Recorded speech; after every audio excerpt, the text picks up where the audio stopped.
If you've got senior managers visiting, you roll the red carpet. Roll the red carpet for your guests.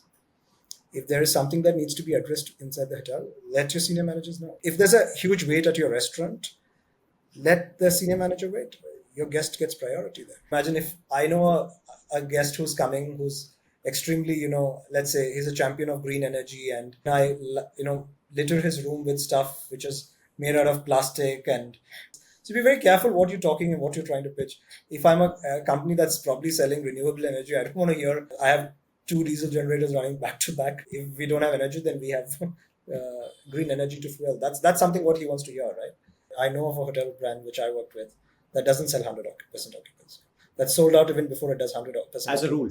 As a rule, Wow. at least back then when I worked, it was very clear that should there be a challenge with one of the rooms, and if we wanted to switch someone, we have that leverage because we still have 2 or 3 rooms still available for sale, and that is ready. That serves as your backup in case one of the rooms develops some sort of a snag.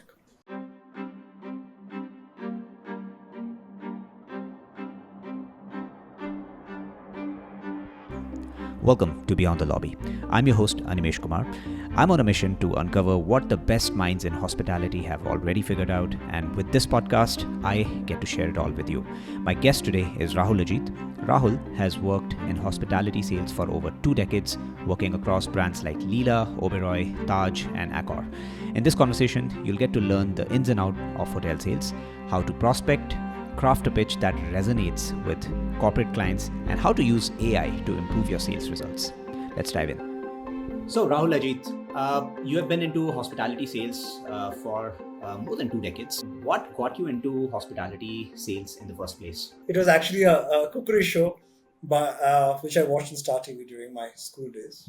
Right. I think it's called the chef on TV was Martin Yan. He had a program called Yan Can Cook, So Can You. And there was only Star TV then, right? So it's just one channel. And he used to be, it's very humorous the way he used to make his presentation. He was an amazing PR guy. He would crack up with things like, you can make this dish indoor, outdoor, or between 2 doors, and those kind of stuff. And it really got me interested. And I once decided that at that point in time that I have to be a chef. So I need to get into hotel management. I went into hotel school, and I realized my cooking skills are not really up there. Okay, so I went to front office, which was my second best, favorite. Yeah. And that's where I kind of started enjoying meeting new people and learning more things about people as such. I Right. realized that I enjoyed being up front in the front of the business. So I did that, and as I was doing my masters, I did some part-time work on sales, and that got me hooked on sales. It was not hotel sales that actually got me hooked onto sales, but then I said, Interesting. why not try that combination? I have a bachelor degree from hotel school. Right. I'm now doing marketing and sales in my masters. So let me try and mix and match this and bring hotel sales out, and that's how I got my first opening into hotel sales.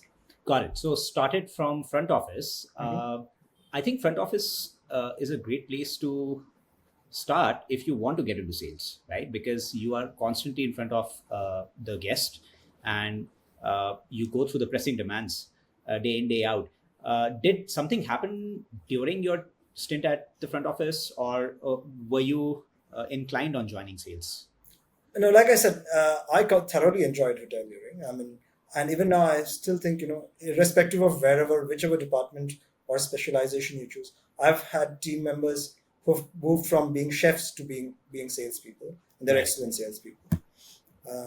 So I've had the pleasure to work with such individuals as well. I've seen general managers as well who've moved in from being chefs, at the kitchen, and they moved right across being general managers. So I don't think that's a limitation. It's just your intrinsic nature to learn more and be a part of the larger picture is what makes you grow in the system. And I think that's true. It holds true for every industry, doesn't it? I agree. What was the first time you felt the buzz around selling something, not for the company, but for yourself? The first sale was not a hotel sale. So, Okay. like I said, during my masters, when I did this part-time thing on selling, small corporate connections of telecom connections to. It was a different country, so I was selling that to a small corporate. Is when I actually got the first my first sale. Very thrilling, very exciting. Uh, but I think the one that gave me a buzz when I came into hotel sales was when I moved a particular CEO visit from one of my competitors to my hotel or the organization. That really was like a kick. Yeah, I don't think I slept that weekend. What was the deal about? It What was what a did, it was a CEO visit. It was pretty much closed with one of our immediate competition, which was almost next door. was it like you guys won and they didn't get the deal? They almost got it. Okay. They were just waiting to sign on the dotted line. I came in Oh one my day god. late. Oh Uh, wow. I didn't realize this, and Yeah. this discussion was all. And within that one day, they've kind of executed most of the work that they had to do. So Interesting. I guess I was just lucky. Had great rapport with the people who were doing the CEO visit, and I'm not mentioning the company, but then we managed to move that from that hotel to the Right. hotel that I worked. So that really gave me a high on that weekend. Like I said, I don't think I slept. Speaking of hospitality sales, what does a day to day look like, both from an execution point of view when you join hospitality sales and from a leadership point of view? Your formative days, animation is just uh, besides learning the basics of the product of what you're going to sell, because you cannot sell until unless you understand what you want to sell. Right. And a part of your persona has to be mixed with that sales pitch. So you need to Right. figure that out, right? We both can go into the same company trying to sell the same product, but the way we pitch will be very different because there's a part of your persona that goes with that pitch, right? So Right. once you understand the product, once you understand what works well with the way you can, kind of articulate it in your verbiage that you're selling, um, and most importantly, I think the formative years teaches you how to be actively listening to what your client wants. Right. And I think that's the learning that you will carry throughout your life, right?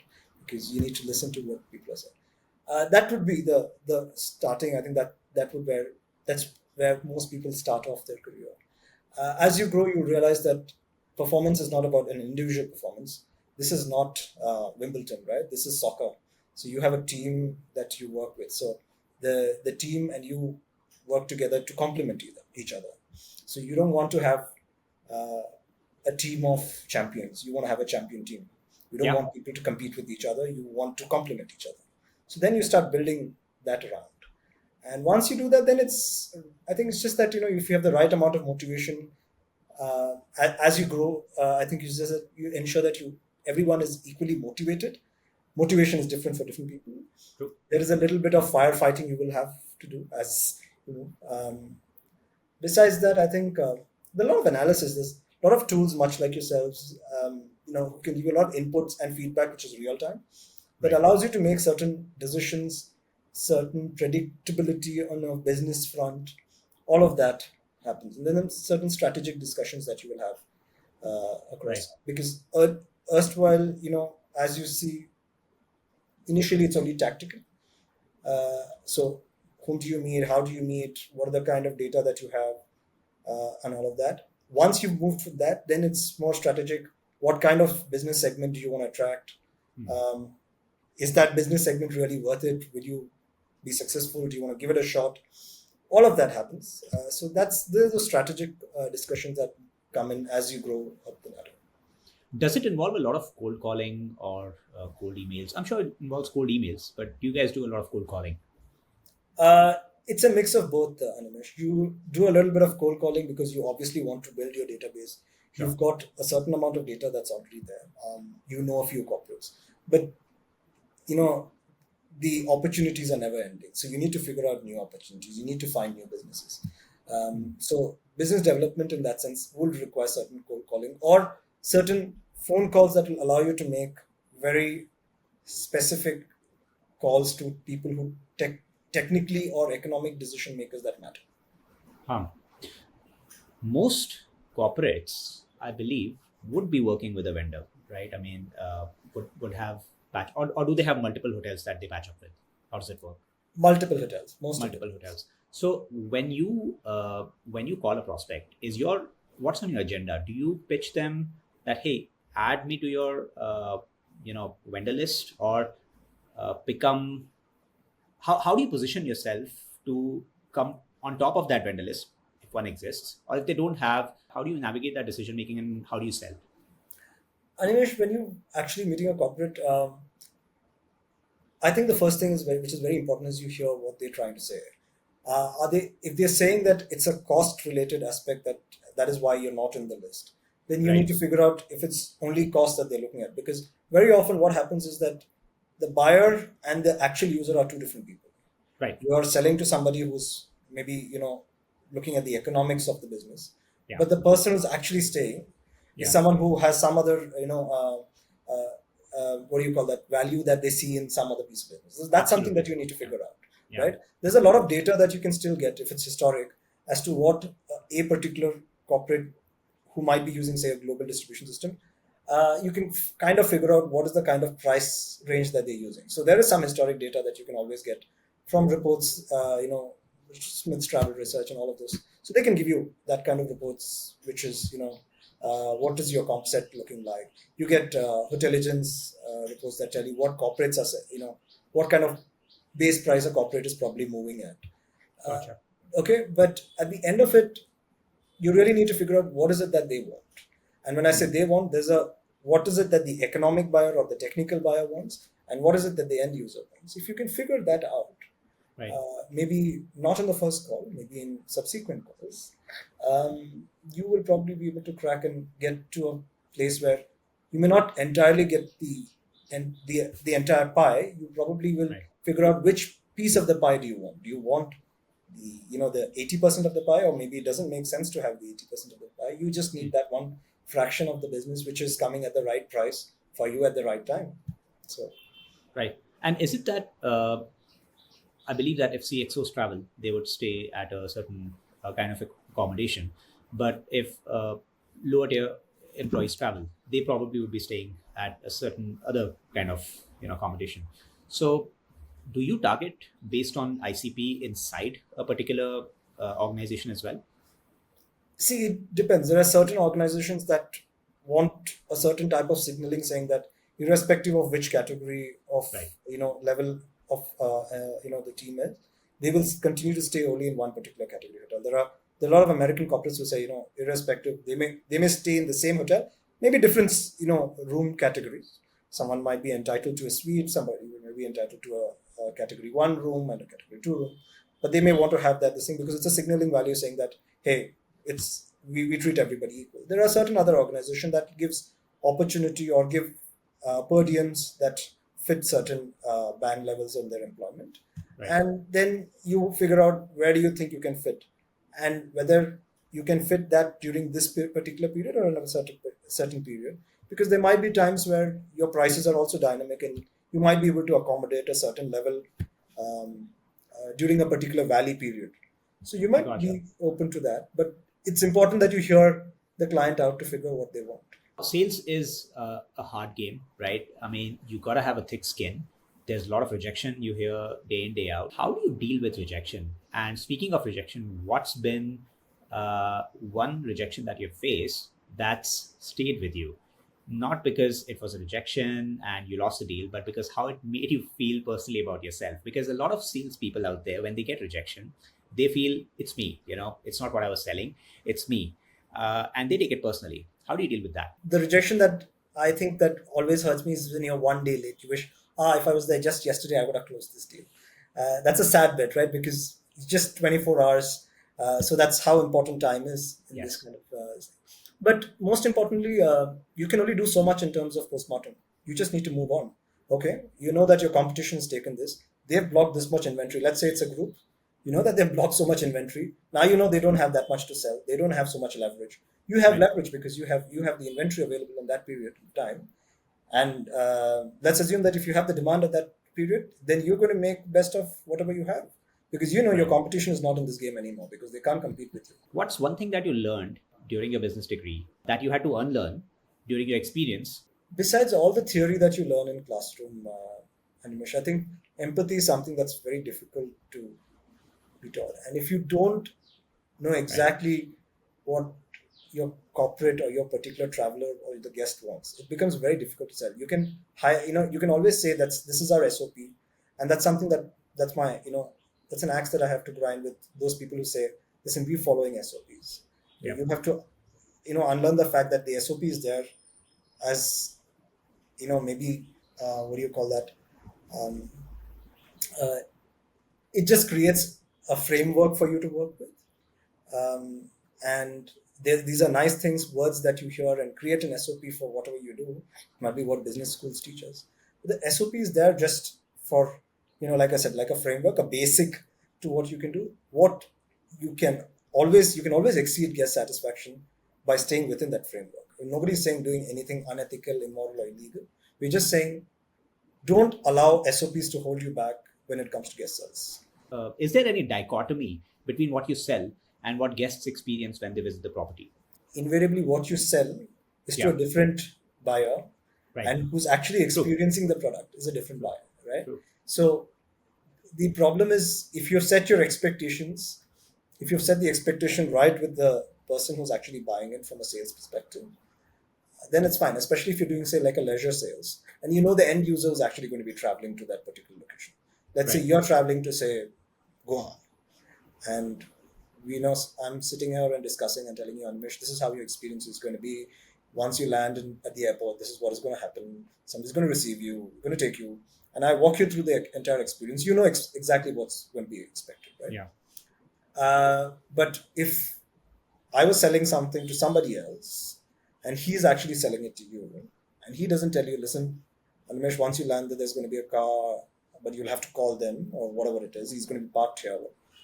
Uh, so at that point, there will be a mismatch, and then the expectation level itself is set very differently, right? Right. You have a different expectation. You would expect someone to wait at the airport with a placard, but I've already communicated to the intermediary who's dealing with you, saying that, listen, there's not going to be someone with a placard. There's a desk. You just need to go there, and they'll help you. Right. So once you get your expectation set right, I think then it's not very difficult. In terms of what you sell and how the hotel ops team on ground, what they service, have you seen any mismatch, something that frustrates you really about that? And how have you dealt with that? With a lot of humility, and see, you're in a service industry where the time frame is slightly longer than a regular, say like a 2 hour flight, right? Right. There's only so much you have, and there's only so much you do. Your expectations are very clearly set. If you're a regular travel, that you need, I just need to go there. I get onto the flight, I hop off the flight, I pick up my baggage, and I go. So your Right. time frame is very limited. Whereas in the hotel, you probably have the whole cycle where the person checks in probably in the evening, uh, needs his dinner, catches his sleep, and then showers early morning, has a good breakfast, and leave. There might be times where somebody's leaving a little early, you know, that has to be communicated so that he has a packed breakfast.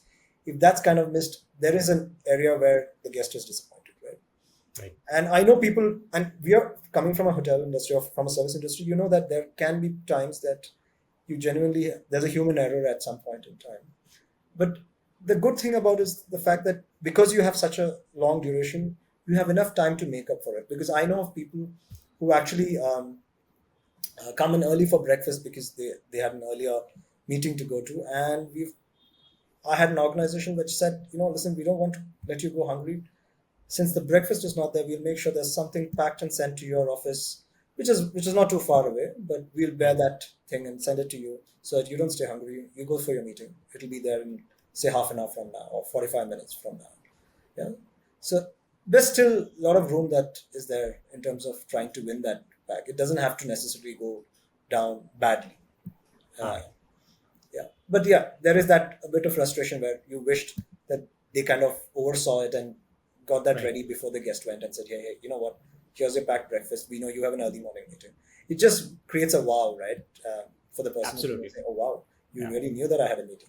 How would you fix that? How can hotels that struggle with this, sales team that struggle with this, what could they do? Keep your communication right. First thing is, if you know something beforehand, make sure that all the stakeholders that are involved are equally aware, and Right. understand that. Because at the end of the day, it's the guest who puts the food on all our plates, right? Sure. So if we keep that in mind, if the guest is the priority, then every single stakeholder's responsibility is to ensure that that guest goes happy. And most 85-90% of your guests are not unreasonable. They're very reasonable people. It's you may have a few of them who may be a little difficult, but Yeah.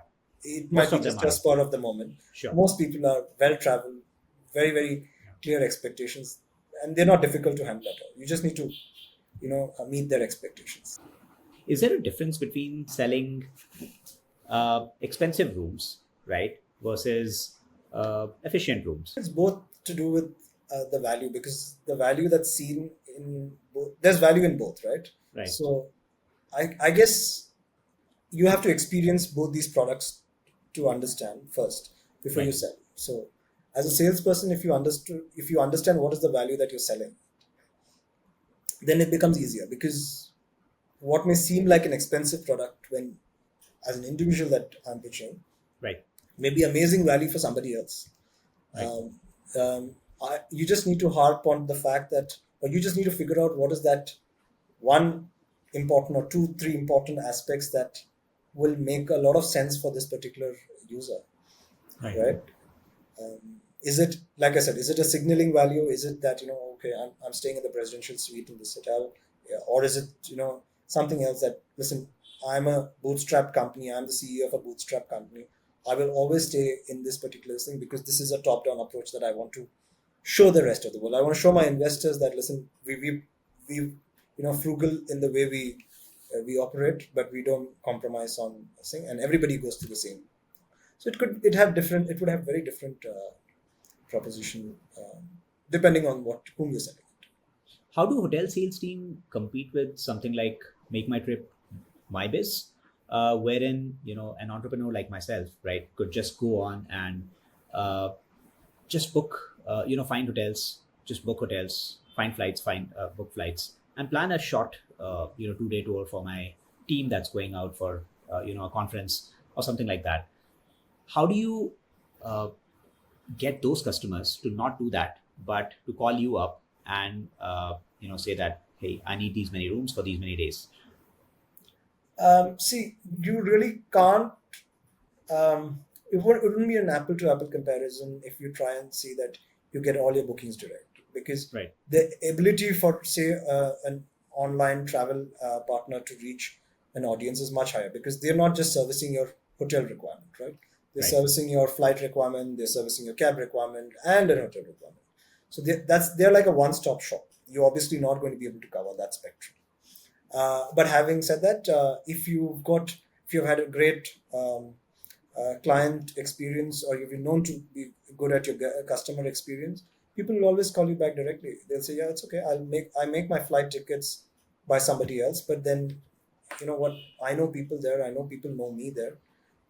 It's just that the fact that they're able to associate with the brand or the particular hotel will allow them to book directly subsequently. Maybe the first time they may have come through one of the online partners, but Right. there are cases where people come back because they enjoy being in that place, or they kind of have a comfort level dealing with people in that hotel. Got it. Do they get a cheaper deal if they go through an OTA versus directly with the hotel, or is it the other Not way around? No, so most hotels or established brands will have something like a parity norm that is there, which means whatever is reflecting on their official websites Right. will be what will reflect in these OTA partners, OTAs. at least on public domain. Until unless maybe you're a member, you get a wallet, you get a refund or a reward into your wallet once you book through that channel. That's something which the online travel provider does for its loyalty in terms of their loyalty points. That's something that you can't really see. But on public domain, Right. everyone should have the same price, and at least that's what established brands try and achieve. There wouldn't be any better deal that will be available directly or indirectly. But the discounts that these guys throw, the OTAs throw, is that out of their pocket, out of their marketing budget? How does that work? Or is Yeah, that a discount actually pushed out by the hotel? if it's pushed out by the hotel, ideally it should be reflecting on the hotel's website as well, right? At Right. least for public domain who are small individual travelers. I'm not talking about corporate business, because corporate business has one-on-one discussions with, say, hotels, and say they're committed, what we call a committed volume and guaranteed rate. So you have a company that commits a certain volume, and then you guarantee a particular rate for that piece of business. But for individuals who are making, trying to make a hotel booking, they should be able to get the same rate across. And well, just say if you happen to be a member in one of the hotel's loyalty program, you might get certain benefits on that loyalty program. And similarly, if you have some sort of a loyalty program with the online travel partner, like a Make My Trip or uh, any one of them, say an Expedia or Booking.com, it will probably reflect for you as an individual. But then you have an individual login. These are not logins that are, or these are not rates that will reflect on public domain. If you just Got it. Google it, should find just one common rate. That's rate parity, at least as far as the established brands are concerned. Gotcha. Let's switch gears and talk about something else, Rahul. Think about someone in the audience who wants to get into hospitality sales or is curious about it, and they want to know how does this all work really. So, say for example, let's say I'm a corporate client that you are looking at, and you're working at a hotel. How would you prospect me? Could you draw out a process in this example, educating somebody who's listening? How does this all work in hospitality? See, typically, most hotels, I would assume, try to go with the business which is in their immediate, vicinity. So you do what is like a mapping of your corporates within the, say, 2, 5, say 10 kilometer radius, or Right. say 2, 3, 5 kilometer radius, and you say, hey, listen, these are the corporates that are there in my area. I want to cover the first, and you draw radiuses like that, right? So first 3 kilometers are going to be my priority, because I know I have proximity advantage to them, and I know who else has proximity advantage. Once you start meeting them, then you understand what is the kind of requirement that they have, the nature of it. Are they someone who has a lot of travel, business travel into the city?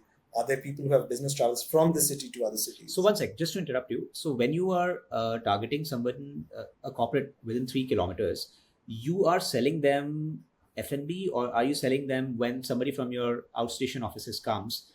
They could stay with us because your office is very close to us. What's You the could be value selling them both. proposition? You Both. could be All selling them right. both, because at the initial discussion, you want to know what is the nature of business that they have.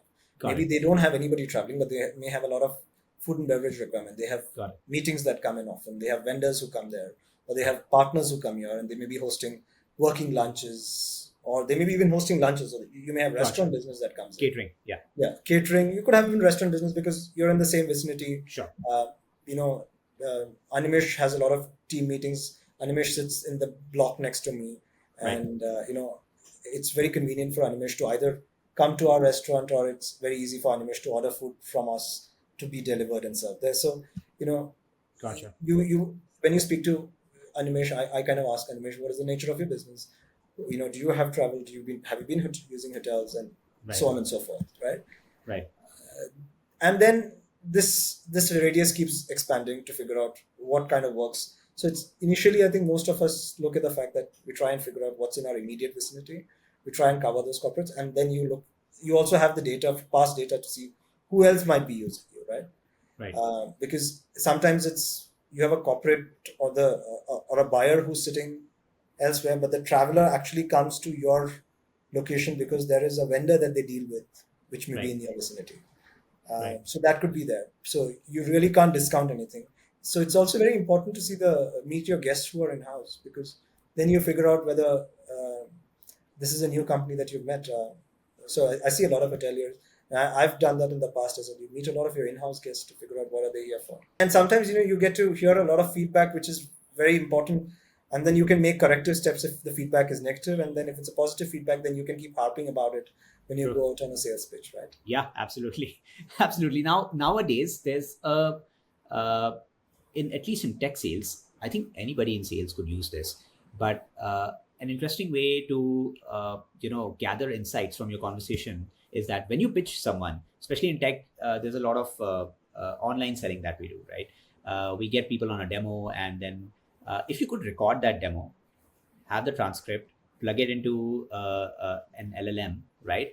It could actually give you insights on, what what's the mismatch between what you sell and what the customer wants. and you could actually go and fix that back in your product and then sell that. You increase the accuracy of conversions, in your future sales just by doing that. True, true, and it's sometimes very important that you ask those questions that are very pertinent, because Yeah. sometimes you're trying to sell something which somebody doesn't want, and maybe Yeah. there's a certain value that they don't want to disassociate with, right? True. And imagine if I know a guest who's coming, who's extremely, let's say he's a champion of green energy and stuff like that, and then litter his room with stuff which is made out of plastic, and Right. or someone who's extremely this thing about finicky about plastic, and you have all of those things. So be very careful what you're talking and what you're trying to pitch. If I'm a company that's probably selling renewable energy, I don't want to hear about how much of I have two diesel generators running back to back that's Yeah. blowing up so much of thing. If we don't have energy, then we have green energy to fuel. That's something what he wants to hear, right? Right. Right. I remember we saying this with one of our hotels, which I worked with. It had a completely electric kitchen. We're not using fossil fuels in the kitchen at all. Even the Wow. tandoor ran on electricity. So Electric. that helps a lot. When you're pitching it to a company whose values, Right. that. Again, it also depends on how much you listen to your corporate and how much you. But you need to know what you want to pitch, and that can only happen if you hear your corporate out well or the Yeah. client out well. What I love is that sustainability. I see a lot of hoteliers passionate about sustainability, right? Sustainability this, sustainability that, and it really ties back to the guests. Especially corporate guests. If you think about corporate guests, their companies might have some certification or net zero, True, goals that they might be chasing, true. and they want to associate with hotels that actually support those endeavors. And so it's really important for hotels to actually go in that direction, because more and more companies, corporates, are actually going in that direction. So it's a net gain for humanity if you think about it, Absolutely, and I absolutely. love that. You know, I remember reading this very particular thing. I think it's somewhere when I was traveling on N Road between HSR layout and Outer Ring Road. I read this at a lake. It says, we've not inherited this planet from our parents, but we've just borrowed it from our children. So, Yeah. whatever we're doing now is going to have ramifications up in the future. So it's good that corporates are insisting on this, because besides the fact that the corporates, it's now being brought down to a level where they're saying we only want to have vendors that kind of also view their business in the same way, and who gives priority to green energy and carbon footprint and all of that. So that's actually helping, and Right. it's been a huge topic with whether it's ESG. Earlier it was CSR, now it's ESG, right? So ESG. you've got your ESG goals to even achieve. Yeah. So there are a lot of questionnaires that come in during your RFPs with regard to your ESG contribution. I just reflect back 2 days ago when my car broke down. It was actually a terrible accident. I was on a call in my car. It was an important call. I couldn't get off. And I went into a fuel station, and the guy put diesel in my petrol car. And it was horrific Oh, because I did mention it's petrol, but perhaps I was not clear enough. 500 meters down, I got stuck because the car wouldn't run. And I was stuck at near my house, but it was a place where a lot of construction was going on, right? And while these mechanics who came and were fixing my car, we were just talking, and they were telling me about this entire area wherein it used to be a huge lake. They have just constructed buildings on top of it. They have just filled up the lake and construct, and it's actually a common thing, at least around Bangalore, as human beings become more prosperous, right? Uh, of course, at one point, you definitely want to take away poverty, hunger, right? All of those things. And once you do that, more people would be equipped to travel, right? Hopefully so. When they do that, you would probably need more hotels, and you are anyway seeing a boom in hospitality industry. More and more construction projects are being taken up. And by the way, these construction projects, they happen across metros because that's where the purchasing power is. Do you think this trend will continue, or how would it diversify? Like I see some eco resorts coming up, which is great, right? It's in the middle of a jungle. You go there, disconnect, and experience. It's a hell of an experience, right? But how do you see this panning out, right? Will cities continue to expand, land continue to taken up by construction projects and hotels and residential buildings? Will we keep building these? How's this going to shape up our future? Well, I guess I'm not really an expert on this, but I'll give you whatever I've been hearing, and I can give you that kind of insight from what I've heard from real estate specialists. Typically, what will happen is the prediction is that there'll be more tier two and tier three cities, which, by the way, there's no clear definition of what conforms to a tier two or a tier three, but they will continue to grow because corporates will also want to kind of decongest their business from all the larger metros and move it to be more friendly to people in each location. So you will have a hub in different cities that will cater to team members working within that particular area. So let's say that you have a you have say a hub up north of Karnataka, maybe you'll have a hub south of Karnataka, and you'll have teams within towns and cities of that particular hub coming to that location and working out of that. I think a lot of corporates are also looking at that, not just growing in the major cities, but also growing in tier two, tier three cities, so that the areas around that can also move their team members to sit and work out of that location, not necessarily come to a city like a Bangalore or a Mumbai to for work. Yeah. Uh, on the construction front, well, obviously, the decongestion is not something what only hoteliers have to think about. That's something which the government body and will think about regulating. But there's a lot of construction equipment that is coming in which are environmentally friendly. They're talking about cements that is going to be environmentally friendly. Um, so you'll have what is that, net zero emissions coming from, and construction products that will be available, that will be recyclable and all of that. So I guess that will probably be the future. But like I said, I'm not the expert on that as yet. But Gotcha. yeah, town planning will play a lot of importance, and maybe in due course of time we'll see how things pan out. But Yeah. these large cities probably will continue to grow with the availability of the talent that's already there. Right. But yeah, smaller cities will grow just as much, I hope. Yeah, I think post COVID, a lot of companies, the ones who can, have taken a stance that they would encourage remote work. Right, And so I see a lot of people working out of Indore in Madhya right, Pradesh. Say, for example, I mean, Indore has become, I used to live there 15 years ago when I was in high school. And I remember that city was quite nice, but quite small, right? And I recently went to Indore and it was booming. We've got I think 3 or 4 Marriott opened up there, and the economy is booming, right? And I think a absolutely. great cause for that is that a lot of corporates have people sitting in Indore and working, right? Same can be said about Jaipur. Same can be said about other cities, right? Tier two cities, Right. and I think that will also increase how local economies and local uh, hotels would actually, start to prosper.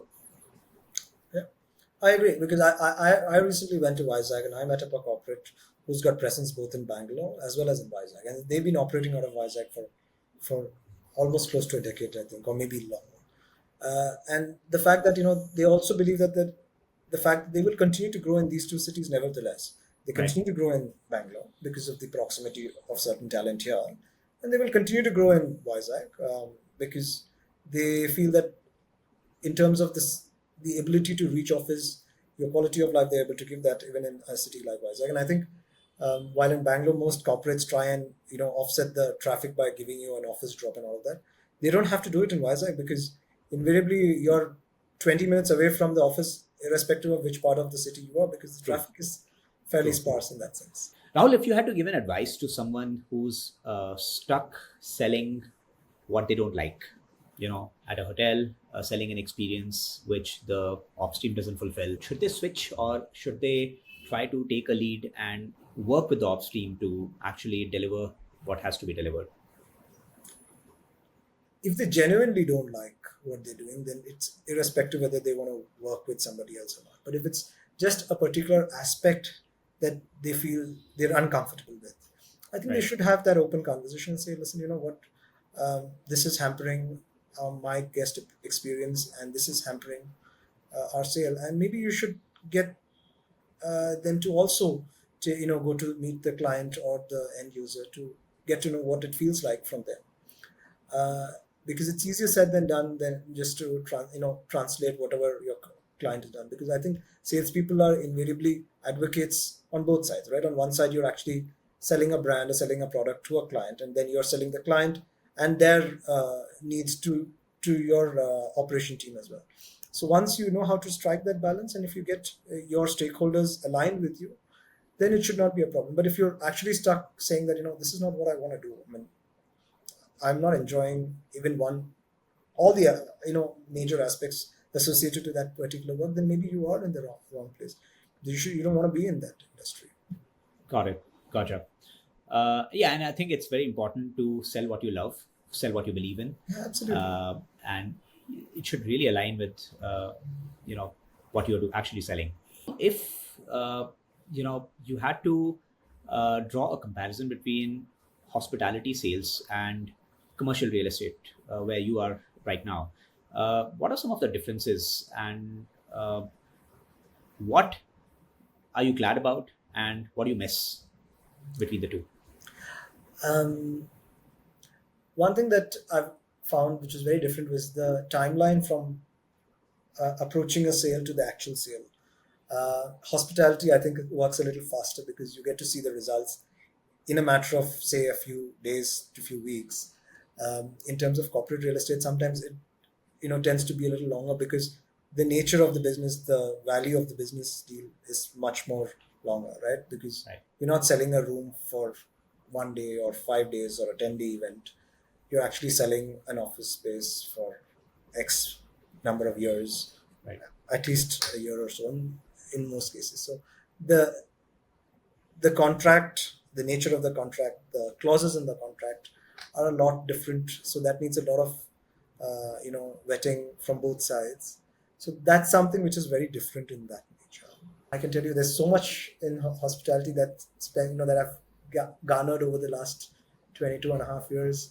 Um, there are bits and pieces where you meet a lot of new people at breakfast, and those are aspects that I probably miss. The fact that um, you know you like I said, you go for a sales call, you close the deal in a very shorter duration. The kick that you get in Right. that week, oh, I've done so much over the week, and you say, oh wow, okay, we're on our road to whatever we wanted to achieve, and I think that's a little different in this industry. That may be the only difference, but a sale is a sale. There's still a lot of customer service that needs to be dealt with in corporate reality as well. I think that this is also an industry that's evolving with a lot of hoteliers coming in as well. What's a what's a percentage of roughly what's the percentage of salespeople in hospitality who go on to become general managers? See, I don't know if I can put a percentages, because the fact remains whether everybody in sales wants to move into an operation or a general manager role. Right. There are those who aspire, those who definitely do not want to aspire to be a general manager, but they want to continue to, their journey in sales and marketing to handle a larger portfolio, different portfolio in that nature.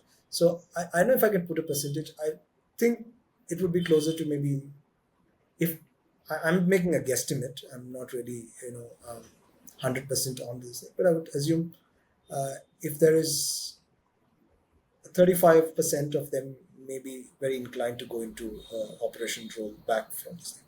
These could be a number that I would assume. I'm not sure. What should they focus on if they want to get there? What should they focus on? The guest experience. Like I said, everybody should, because we are in the business of guest services, because at that's something that's cardinal. There's no compromise there. Everybody's salary is paid by the guest. Your food is on the table because of the guest. If you wowed your guest, that's enough. I think you are through. And if you understand it from different perspectives, then I think the general manager, you're on your way to become a hotel general manager or operational or whatever aspect that you want to aspire for. There's a huge amount of attrition that's plagued the industry. How's it with sales? Do you see attrition in sales as well? You see attrition across, and I've also realized that it's just not with hospitality as an industry. You see attrition across the board, across different sectors as well. Right. But one thing I think, as any leader, everybody has to be very cognizant of the fact it's not a HR driven strategy. Hmm. As a leader, you're responsible for retentions in your vertical, and that is something which every, whether it's a sales vertical, if it's an operation vertical, every leader should aspire in ensuring that their teams are are retained as much as possible, and their growth path is very clearly identified. um, I'm not saying that everybody will stay during the entire tenure of that particular leader, but then I would assume that when the leader moves, he would have already identified his replacement from within his Team. team to come in that place. I've learned that the hospitality schools are seeing a drop in numbers. How do you think the future of hospitality, will change because of this? Because of this happening, Um, See, I think the drop in numbers may have been for post-COVID, with a lot of pressure being seen in the airline hospitality industry, because I think they saw the first amount of, um, you know, um, right? the challenges that came with no travel freezes, and all of that were first affected these two industries, which is the airline and the hospitality industry, and they bore the Sure. brunt the most. People have been very pessimistic about it, but we've all seen that it's a very temporary phase, right? And things have changed. Business is back. People tend to travel more. In fact, they travel more than what they used to, probably realizing that um, you've so much to cover and there's so little time sometimes. So all of that put together, I don't think you should discount hospitality as an industry. Um, the only thing that I think they should realize is that when you go to hotel school, make sure that you have a lot of practical learning, because theoretical knowledge is great, but when you actually get embedded into the system, or when you start getting immersed into the hospitality industry, you shouldn't feel that oh, this is not what I learned in classroom, because Right. classroom, and theory is one thing, but practicality is another thing, right? Um, there are aspects which seem very hunky dory when you read your textbook, but when you practically try to fulfill it, there may be certain challenges. You can always overcome those challenges, but then you need to be immersed into that to understand there is all of this work. I mean, it's all nice at the front end. The glamour might be great, but there's a lot of hard work that goes into it, and that's something which the new aspiring hoteliers will also realize. But there are a lot of changes as well, Animesh, because with technology coming in, and technology is also helping a lot of hoteliers broaden their horizon. In fact, hospitality professionals I see have moved industries as well after a certain time. And I'm just not talking about myself moving out of that industry, but um, the the opportunities are plenty once you understand, because, and that I think is with most services industry as well. But if you see, Rahul, there's a significant amount of switch from hospitality to retail, hospitality to real estate, and other industries. I mean, I was having a conversation earlier with Prabjot in the first episode, and he mentioned that people switch entry plus one, right? So because the wages are really low, right? And by the way, comparatively, retail pays well and the timings are much better. For example, in hospitality, I think the number of leaves that you can take is significantly low compared to adjacent industries, and the pay that you get is significantly low, right? Yes, there's a growth trajectory which kind of goes exponential at some points if you perform really well, if you do really well, if you're working with a good group, as a general manager or as a group general manager, you get paid really well. But entry plus one is where actually the drop off starts happening. And if you see younger generations, people from Gen Z, they see the whole influencer economy, the creator economy, and they see their peers who were in tech getting paid really well, and they can't wait that long, right? So, how do you think this kind of a mindset is going to affect the industry, and what should people in charge start looking at to change this trend? See, it may not be very fair to compare industry against another industry. Obviously, the amount of time and work that goes into say for example, a coding would be very different from the time and work and effort that goes into say somebody who's actually working in the hospitality industry. So obviously there is a lot of difference in that sense, right? So it may not be fair to kind of draw parallels. So for the newer generation who's trying to draw parallels with your peers, Right. um, but having said that, if and I think almost all industries are something which are driven by passion, and I would assume people should choose their industry with the passion that they have for that particular industry, right? Or passion for that particular job. um, if they're passionate about hoteliering, and that's something that you have a lot of technology that can tell where your aptitude lies. There's a lot of tests that you can do to see whether you're inclined to do this, and is work going to be play. If work is going to be play in wherever you're working, then it's not work anymore, right? You're just having Right. fun, right? Meeting new people, you're having fun. you you know, cooking and creating new recipes, you're having fun. Then it's not work anymore. Yeah. It's just fun. No, you're right.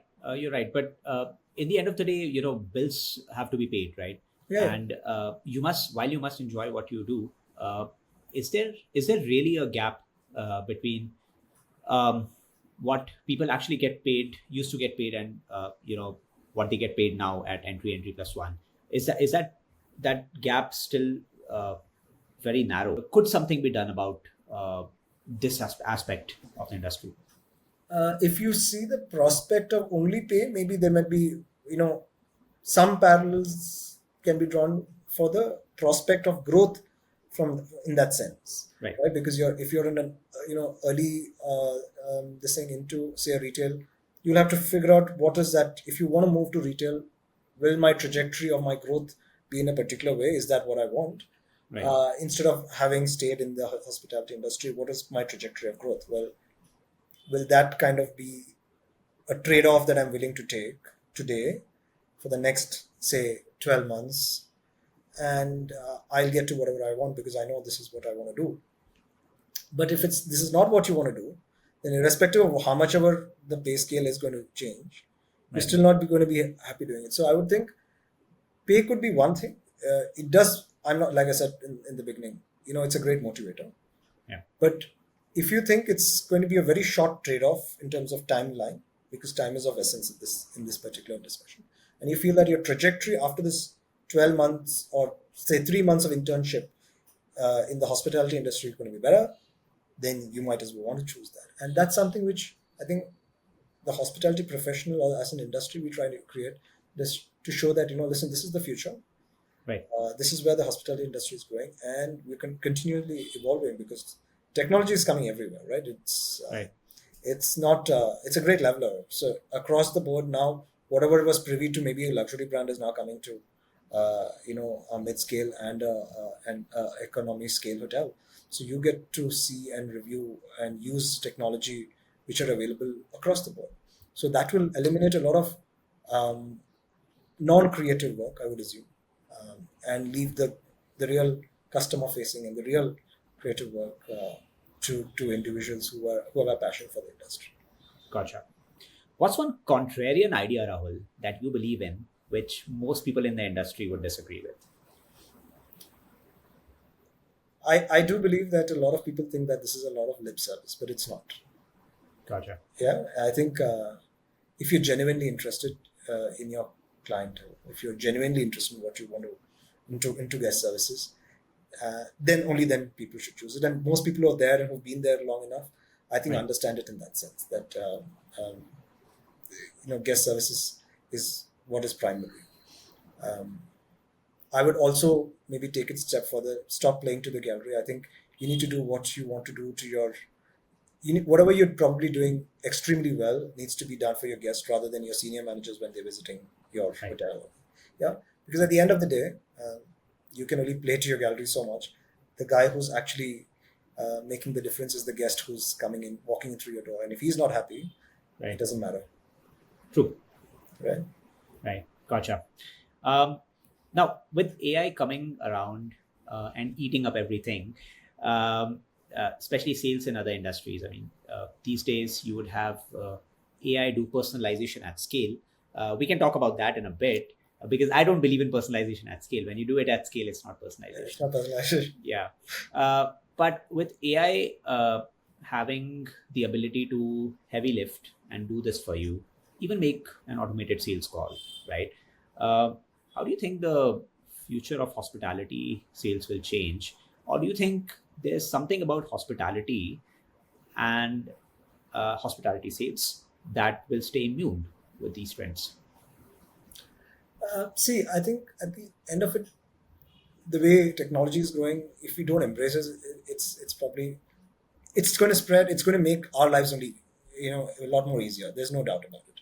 I don't think it's going to affect us in a detrimental way. It's probably going to bring in and streamline a lot of things because there'll be a lot of data churning and analytics that is done by AI. So it'll be able to plot those dots and create a pattern if there is, and maybe tell you there is no pattern in certain cases, and Right. give you a lot of qualitative data for a salesperson to make an actual pitch. So I don't think it will eliminate anything.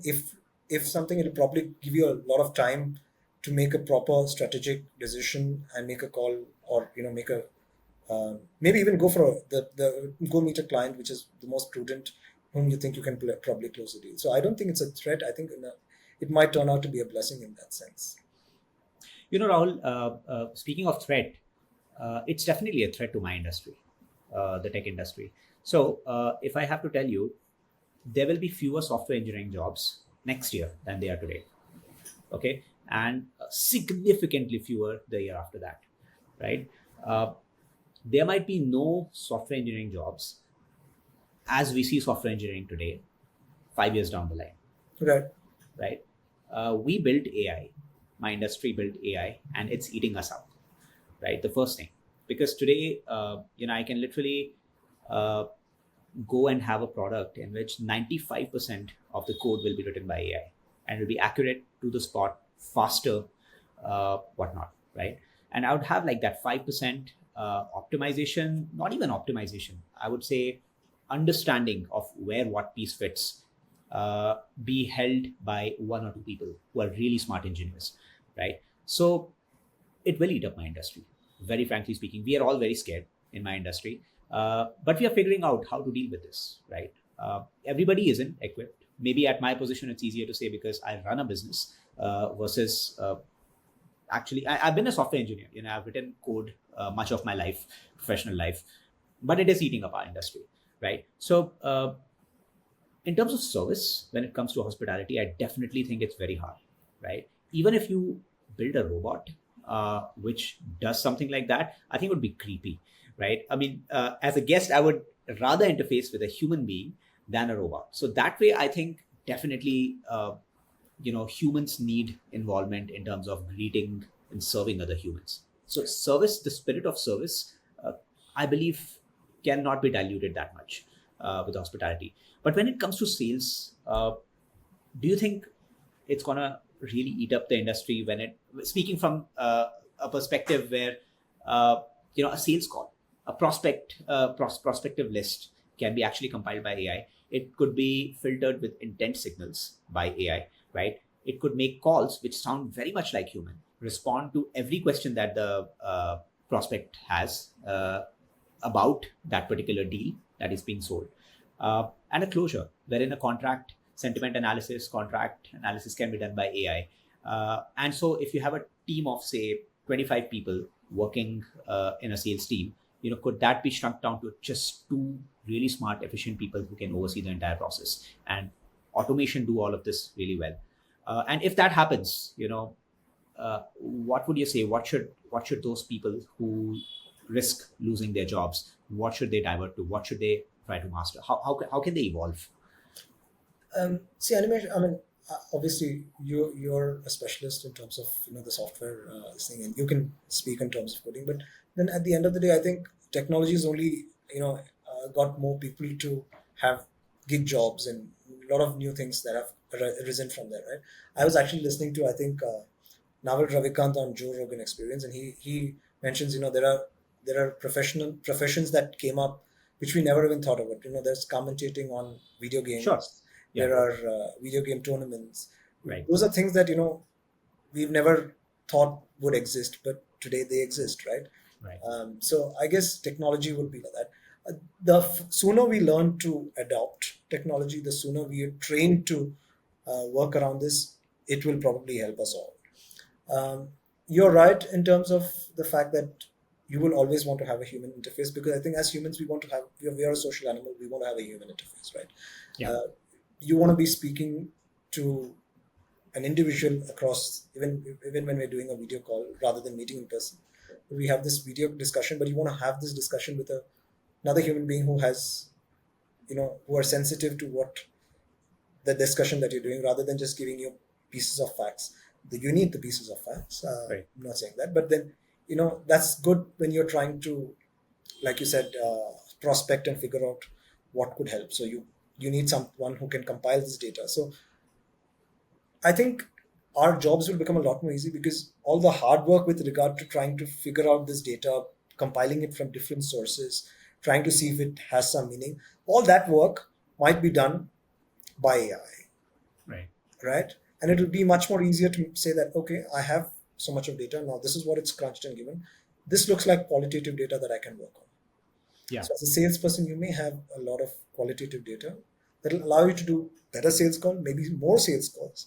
All right. For sure. Yeah. Yeah, and maybe that will lead to the fact that you'll have more hotels, because now, like you just said, you've taken the example of Indore, where you've seen so many more hotels that are coming up. So I think jobs will continue to rise, and most of these smaller cities will start to grow in that sense, and opportunities will keep coming as long as you are Yeah. open to the fact that there will be new opportunities that will come.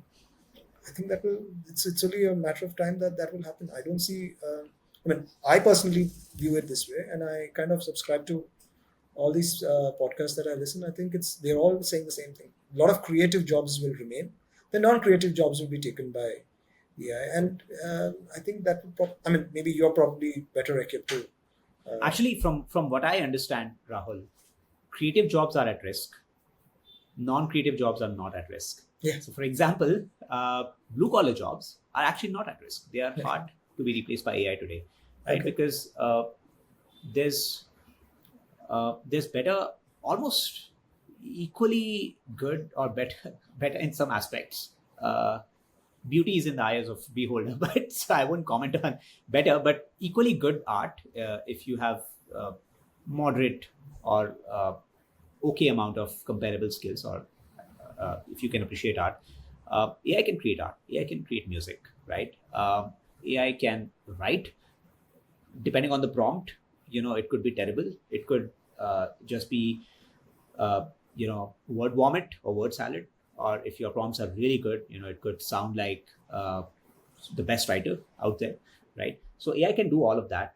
What AI cannot do is serve you pasta, make you pasta. Right now, it can give you the recipe, but you got to Yeah. make it, right? At least for now, right? And even when you have machine coming in and making pasta, I think it's going to be much more difficult to have a machine uh, make you a good rigatoni, and also make you say dal makhni. That's really good. I see it being a very complex system, at least for now, Sure. from where I sit. But that's really hard to do. So service is something that is not threatened by AI at this point in time. Blue collar jobs, but creative jobs and administrative jobs, definitely. Sure. Well, Anmesh, I actually look at making even your pasta as a very creative job, because I don't think every Sure, single sure, yeah yeah, yeah your taste for your, let's say you take an aglio olio in a particular way may not be the way I prefer my pasta. I may prefer a penne, you may prefer a spaghetti. yeah. All of that. So that's very creative in that sense. I in terms of you know, can you replace a human being in an assembly plant? I think you probably can, You right? can, you Yeah, can, you can use sure. robotized equipment.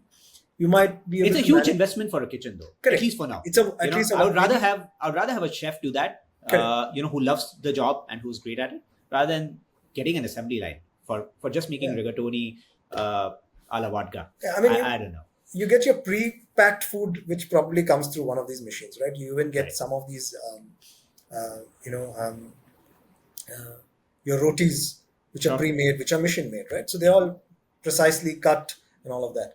But at the end of the day, when you go to a restaurant, you're actually you're checking somebody's creativity, and you're going there because you know that the dal makhni there tastes, you Yeah. know, exactly like this every time I go. Maybe I have a recipe to it, which is very unique to me, and I know it's Right. very different from the one next door. Um, and you go there because of that. So that's actually creativity, which the chef has actually exhibited.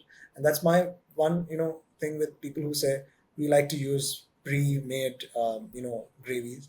There's no creativity there. Even I can make a dal makhani that's probably going to taste the same like how Sure. my mom makes, but it just doesn't have the creativity because she's obviously got the salt and her, the spices in a particular proportion when she can make it differently every time, but I can't. So I have to just follow a recipe because I'm robotized in the sense because I have a pre-made gravy with me. Right. Yeah, So to anybody listening, if you're in hospitality sales, especially, I would say uh, they should get well versed with AI. They should play with it. They should uh, use it to write better copy, right, analyze what they are selling better. Like I said, uh, record a transcript of your conversation with the customer during your pitch, plug it into an LLM and ask good questions. What am I missing? What's the dichotomy between what I'm selling and what the prospect wants? And you'll get better ideas. And take the data from there, go to your ops team, and talk about what most customers want. right. And like most customers want ABC, we have CDE. We need to have ABC. And if that aligns with your hotel's mission and goals, then go ahead and do that. Maybe that's what you're missing. I think if you could do that as a hospitality sales professional, I believe that would add significant value to your career progression. What do you think? Absolutely, absolutely. And you can do that only when you understand both the client perspective and your own perspective about the product, right? Right. If you know the product like a back of your hand, then you know exactly what. Now animation is telling me, listen, for me safety is very important, and I'm going to turn around and tell you, listen, I have a air conditioner that is very efficient, and I've got, very efficient rooms. It's not going to make sense for Animesh. But in the meantime, if I tell you, Animesh, listen, you know what? I have doors that can withstand heat for 60 minutes at this Yeah. temperature. So should there be a fire, you're really safe. Sure. I have a double lock system that will not allow anybody to, any intruder to enter. I Yeah. have as a hotel, we've got an exclusive floor for single ladies. So if you have a lady traveler from your company coming, it's going to be very safe because there's only women servicing that floor. Sure. Those are things that would be interesting to you. But until unless I Right. listen to you and until unless I know that product, it's going to be very difficult to make that sell, right? Because I'm just going to be just the other average Joe coming and peddling out something to you, uh, Agreed. you know, without having. It's like muscle memory. I come and I just recite whatever. Instead, you make a very sensible pitch, which makes sense to you and makes sense to Yeah. the hotel or the salesperson. Right? I think spot on, Rahul. I think intent signaling, I mean, filtering intent, customer intent, is one of the things that is easier to do today than it was ever before, right?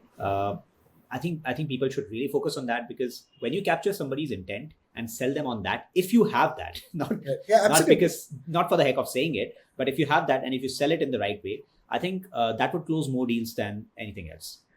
Plus, this empathy that we always have to remember, Anish, because if you're having a Right. wedding group coming to your Yeah. hotel, for a matter of fact, this person has got his, he's going to only celebrate this one wedding of his daughter.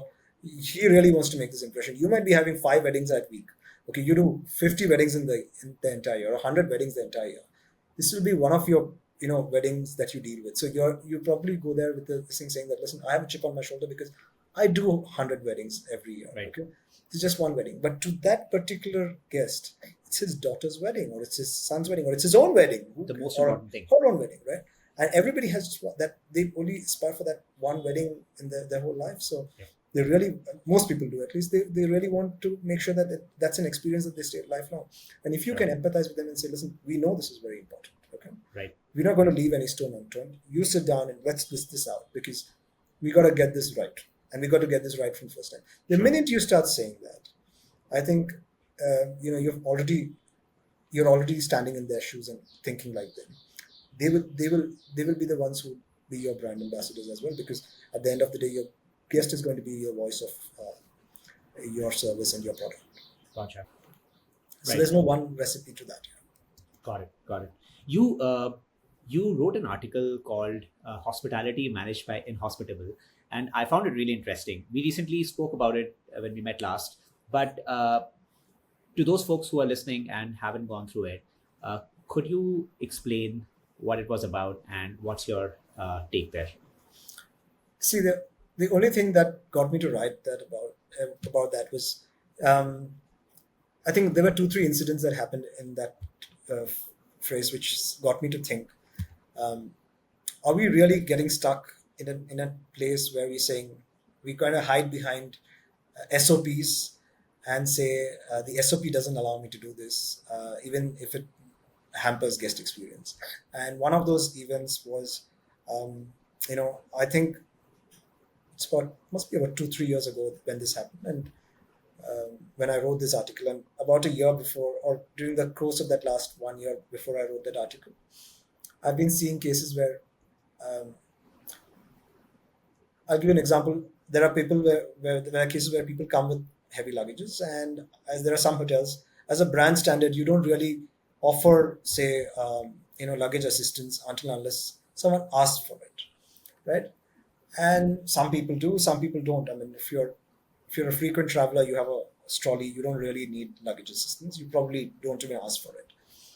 But if you see a family coming, or you see an elderly gentleman coming, or you see an elderly couple, they've got two, three heavy bags. I think it's just normal for a hospitality personnel to just ask, "Can I help you? Because I see you're struggling with your bags, right? Can we get that done?" And when I don't see that, and if you ask somebody and they say, "Oh, it's not, it's our SOP doesn't allow it," that really kind of bugs me. And I think we're just hiding behind SOP rather than going to achieve what is the most important primary aspect of our existence, which is the customer service.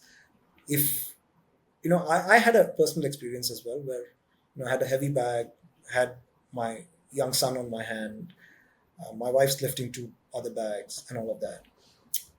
People see it, but they won't even come and help you. And I said that's fine because he's probably doing the same thing. He's got an SOP that says we'll only give guest assistance if it's asked for. But then there's the I think there's the fact that it's just normal, common sense that you see somebody struggling with something like that. And then I also had this experience where we were, in fact, I think I was giving a guest lecture in a hotel management college, and the guest lecture the weekend before that was given by a general manager who kind of mentioned that, this was a hotel management college, who mentioned that we don't really necessarily need to have hoteliers or hotel management graduates to come into our business. If you just have, if you're smart looking, if you can talk well, we kind of, select most people. And I think that was very disheartening for them who heard it, because I think that they were in their final year, or the 2 years into their course, or 3 years into their course. So I said, listen, I don't endorse it in any sense. And the organization I worked back then also didn't endorse it, because we do believe that, you're already immersed into the industry. You know exactly how it feels. Like, exactly what, you're doing, industrial training that allows you exposure to understand what hospitality feels like. So it's a lot more easier to, you know, train you on certain aspects rather than trying to teach you everything from scratch, because you're already immersed in it, right? If you're not, then you wouldn't have been here. And in most cases, if you don't even attend interviews with hotels, then we know that you're not interested in doing that. But when you spend, quality time trying to understand this, and you've been immersed in this, then it's a lot more easier. So you prefer to have hotelier, who are immersed and who come, industry ready in that sense, Yeah. rather than just come with the book knowledge, right? Who just Right. theory. So yeah, so that's why that was what kind of spurred my thought and said, listen, a lot of hoteliers, or the hotel industry is kind of peppered with people who are not really hospitable in nature, and they're just taking the easy way out, you know, looking down into their computers rather than facing the guests, so that they don't have to deal with the question Yeah. that probably comes, with the service query that they may have. I think that's a bad SOP to begin with. That uh, only provide assistance with luggage if they ask you. If you see someone struggling and they are introverted, they don't like, I mean, they're hesitant in whatever way, you're missing out an opportunity to one help somebody, especially if they're elderly or somebody who's traveling with a toddler or an infant who clearly need help, right? And secondly, just missing out on that delight factor that somebody just came and asked me. The worst case is that they would say, "No, I'm good." I mean, they'll still appreciate you for asking. I mean, why is that? Why is that SOP even there? No, Just, Animesh, I don't just think want it's to a know. problem with the SOP. The problem is that the people who were trained and not the people who understood the SOP. Sure. Yeah. Now, the SOP, like I said, is just a framework, right? Right. It doesn't specify what you can do. It can only Right. specify what you cannot do, Right. right? So it's okay if you say, "Listen, I'm not going to, um, I'm only going to help someone who asks for it." That's fine to say that, but it doesn't specify saying that, "Listen, when you see," and this is the difference maybe with with a robotized this thing that will say, "Okay, listen, I'm told I'll only lift baggages and I will lift baggages irrespective of whether he wants assistance or not." Yeah. It's just a binary input. It's a yes or it's a no. Right. But here, there is somebody who's got logic, reasoning, who can see that somebody's struggling. Yeah. Even if the SOP says you can, you don't need to give assistance until asked for, the fact that you can go and ask, "Do you need assistance?" is never, it doesn't say that you can't go and ask them that, "Sir, Right. can I assist you?" or "Ma'am, can I assist you with your bag? Because I see that you're struggling with it." Right. Right? Uh, you may not want to ask that to somebody who's probably walking in with a laptop bag. "I don't need assistance. Right? It's just my laptop bag. I carry For it sure. myself." And some of them can be very, insistent that they don't want their baggages to be Right. carried by somebody else. They just want to do it themselves. And I know a lot of people who do that. Business travelers do. I do it. I prefer to, I carry a trolley wherever I walk, and I prefer to do it myself. But yeah, like I said, the SOP doesn't stop you from asking. It's just that we just hide behind the SOP saying, "Hey, it's in the SOP. I don't need to ask. They need to come and ask us, and then we decide whether we can give it or not." Right. I often say that hoteliers who are actually winning, they go beyond the SOP. I mean, SOPs are important guardrails to start you off when you enter the industry. But then those who learn to actually blow past it and use their brains to actually understand where a guest needs help, uh, whether they have to go beyond the SOP, is where I think success lies. Okay. It's all about guest experience. And it's, yeah, exactly, it's all about guest experience. It's Yeah. not something that's unreasonable, right? Sure. It's just human to do Yeah. what is required Absolutely. at that point in time. Absolutely. So those were the triggers that time. And I think the gentleman who actually gave the lecture before you, the general manager, I think even if his point made sense in some aspect, I guess the audience was not right. Somebody who has spent 4 years studying something and then telling them that somebody who has not done it. But I wanted to ask you. I believe sales is one of those areas that. Somebody who has not been a part of hospitality can come in and if they're good at selling, they would probably do well. Is that right? Absolutely. I mean, see, there is no, threshold or level that says that you need to have. That's a minimum requirement for a sales perspective.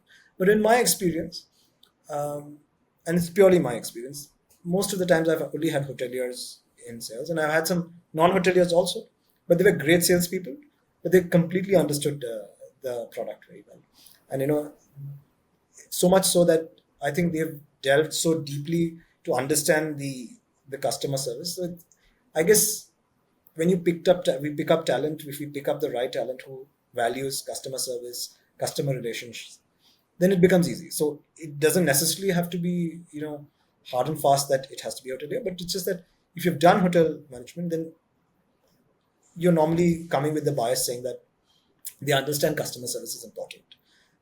They've been immersed to it, especially after 3 or 4 years of your education.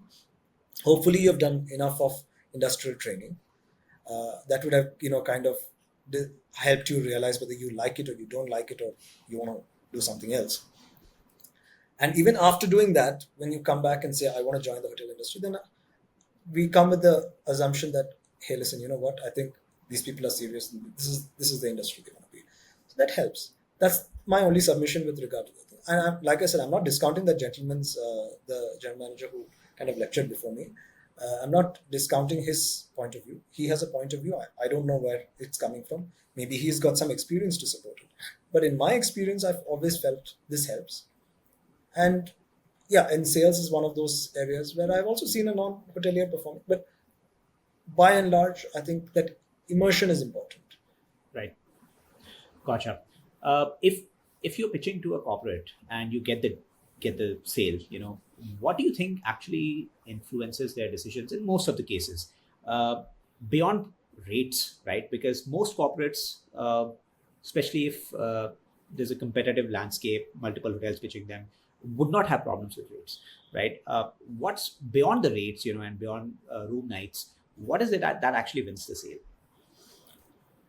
Um, well, in some cases, I would say relationships, because your rapport and the relationship that you understand with that particular corporate, that particular client, Right. and the kind of synergies that you had with them allows you a great amount of preference when it comes there. But I think the most important thing is that if you've understood the client, because there are some needs that will come up, overtly, but then some of them are implied. You'll never hear them out, right? Right. So if you understand that, if you got those signals, and if you've pitched them the right sense, I mean, imagine you go and make a pitch to somebody whose corporate color is blue, and you say, listen, your event's going to be done with like this, and we'll have the best of speeches. And then suddenly realize that, oh, their background and their logo is blue. We'll use blue sashes on all the tables, or every alternate table in your this thing, that will align with your brand colors. So the entire experience when you walk into your event will be that all the tables will, or every alternate table will have the brand color. You start talking like an extension of their marketing arm, right? Yeah. At that point, um, I think they're already aligning with you, and then you're aligning with their requirement. You've become a business enabler in that sense. Gotcha. You're the extension of that particular corporate. Gotcha. If a mid-segment hotel general manager comes to you and asks you, what should my sales team focus on? Should we do offsites, outings, retreats? What should we sell? What is a trend that's evolving, which hoteliers should focus on, according to you? You need to figure out what is your strength and weakness. So if you did your SWOT analysis, you will figure that out to a great extent. Got But it. like I said, if you know that you've got certain um, strengths, then figure out the industry that you've kind of poised most to address it, right? Um, let's say that if your hotel, like I said, has a carbon friendly thing, so you have a lot of corporates who are extremely particular about their carbon footprint and all of that. It becomes a great talking point with those. If you are somebody who believes in duty of care and care of single lady travelers, and that's something that's kind of translated into a single lady floor, then talk about it, because a lot of MNCs still talk about it. So you know that that's the kind of nature of business that you're going after. But if you, on the other hand, if you have large banqueting functions and wedding halls, then you know you're looking at a particular segment, which is the wedding, and then you can speak to wedding planners and so on and so forth. So um, you will have to build up on whatever is your strength, and sometimes your weakness also tends to become a huge strength. I mean, I worked with a particular chain which had only one category room across the board, right? Got it. Yeah. Right. So you don't have multiple rooms. You don't Yeah. have suites, you don't have deluxe rooms, you just had one particular category room in two bifurcations, which is a large bed and a twin bed. But that's a huge strength from one point of view, because if you wanted to move a group and everybody has to be treated equally, you just have one category room, you just have one type of room. There is no discrimination. Straightforward. Everybody gets the same room, Yeah. right? That invariably becomes your selling point. It's not a weakness anymore. Right. Interesting. Rahul, what are some of the traits of toxicity that sales team and hotel teams in general should stay away from, in terms of not ruining their culture and driving away the most talented people in their teams? Um, we had a within the team that we worked with, we had something called no BCD. What's that? Okay, I actually picked it up from one of our senior leaders who was in the system then. It was called no blaming others, no complaining, okay, about what you have, because what you have is what you have, so you will need to work around it, and no defending bad behavior, no BCD. So no I see. blaming others, no complaining about what you have, because what you have is what you have, and no defending bad behavior. So Right. yeah, I guess that kind of, if you do any one of them, then you're invariably creating a not so very friendly environment. right? I think that is one of the things that will create toxicity, because besides that, that also is where, we were talking about having complementary talents within your team, Yeah. because you don't want to have competing talents. Then all that they're doing, it becomes very difficult to manage a team which is competing against each other and then trying to put one on the down. So you need complementary nature in terms of them. So you need to have this balanced out. So it's very important that you select a team that kind of gels with the culture of the. Take your time in selecting, but then select the Yeah. right people to do the job. How do you uphold that? Do you say, for example, somebody borderline breaches that, right? Do you remind them often? How do you course correct? Because often it usually takes one bad apple to ruin the entire culture. Yeah. So how do you uphold those values?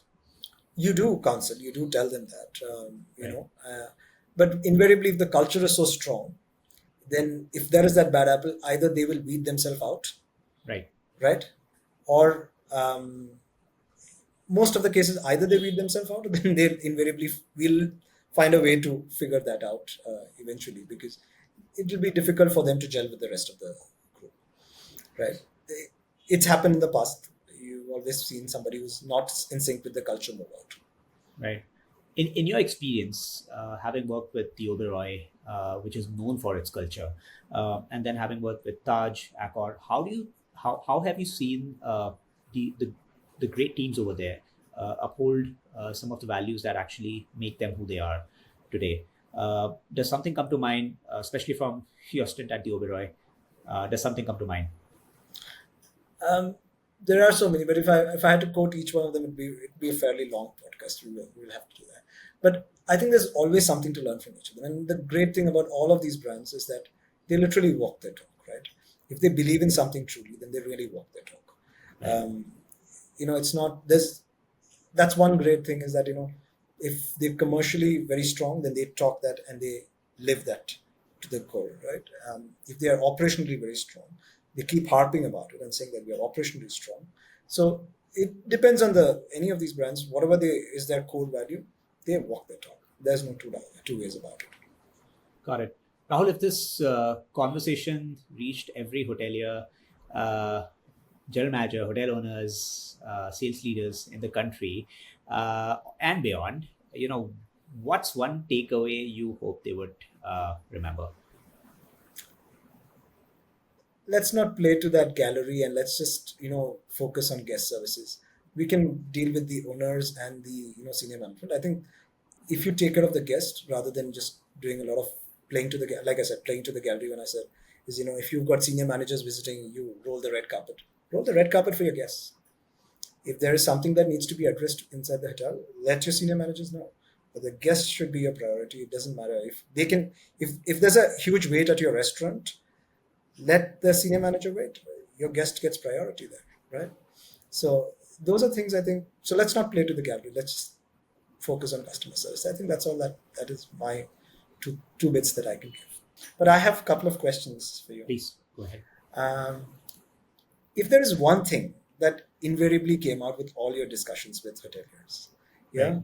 as which would be something that you would think is very important in today's hospitality industry, what would that one thing be? Hmm. So I think a lot of hoteliers are very straightforward thinkers in terms of, you know, how could we do this better? How could we hit our goals better, our numbers better? And they focus a lot on RevPAR, occupancy, and whatnot, right? I think there are very few contrarian thinkers in hospitality, is what I've seen, right? Rather than adding this, adding that, how do you take stuff out that removes friction for your teams to serve guests well?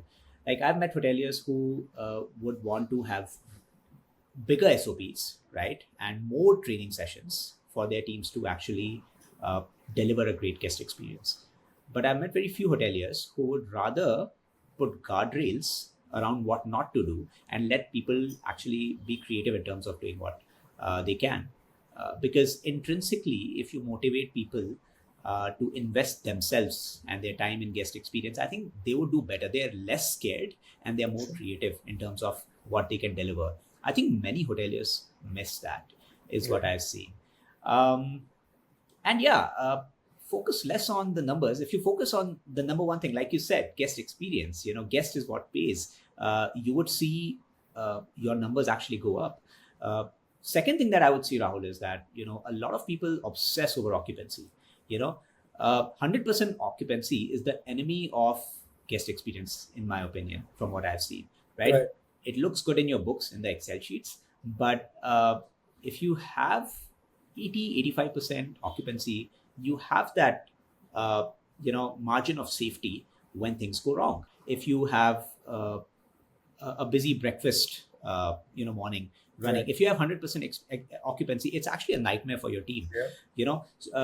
Versus that, if you run on 85% occupancy and a room breaks down, something happens, there's a late checkout and the next guest comes, you have that luxury to actually Leverage. deliver a great guest experience. What, you want a late checkout? Sure, go ahead. We'll lock you in for another 2 hours, 3 hours, and if a guest comes in, give them another room. So I think obsessing over 100% occupancy is definitely something that hoteliers should rethink.